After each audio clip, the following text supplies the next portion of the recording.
89% от сиренето в България е вредно. Научи повече по темата и как да се предпазиш. Знаете ли, че България е на 5-то място в Европа по затлъстяване на деца до 5 годишна възраст? На 17-то място в света сме по смъртност вследствие на сърдечно-съдови заболявания. Нерационалното хранене причинява до 35% от раковите заболявания. Днес рискът от сърдечно-съдови и костно-ставни проблеми, затлъстяване и рак дебне дори там, където смятаме, че сме в безопасност – у дома. Причина за това са нередности при една от основните храни на трапезата ни – сиренето. Знаете ли, че 1 кг истинско сирене струва поне 9 лева? 85% от сиренето в България се продава под минималната цена от 9 лева за килограм. Вредният, по-евтин продукт се постига по няколко начина. Високо водно съдържание, което не позволява на продукта да озрее. Влагане на трансглутаминаза, метод, чрез който сирене може да се произведе с 2 пъти по-малко мляко. Влагане на палмови мазнини. Всеки един от тези методи води до сериозни здравословни проблеми.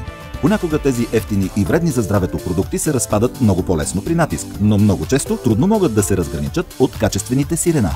Не се доверявайте само на вкус и личен опит, тъй като производителите на фалшиви сирена постоянно намират начин да създават все по-добри имитации на истинското българско сирене. Сирената, които са истински според изследване на активни потребители от 2016 година, са Верея, Пършевица, Фреско, Лакрима, Елби Булгарикум, Била, Маджаров и Карловско. Сирената, при които са констатирани нередности, са Здравец, Старопланинско, Дага, Тракия, Клевър, Сердика 94, СБА, От клас, Кенана, Родопско чудо, Олимпус, Пилус, Саяна, Киселово, Динел, Маклер Класик, Елена Класик, Маклер 1, СБА Екстра, Елена, Боженци и Рупите. За да се предпазите от вредното сирене, може да следвате следните съвети. Не купувайте сирена под 9 лева за килограм.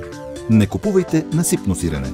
Проверете резултатите от продуктовия тест на сайта на активни потребители и изберете една от марките, които спазват стандарта на БДС.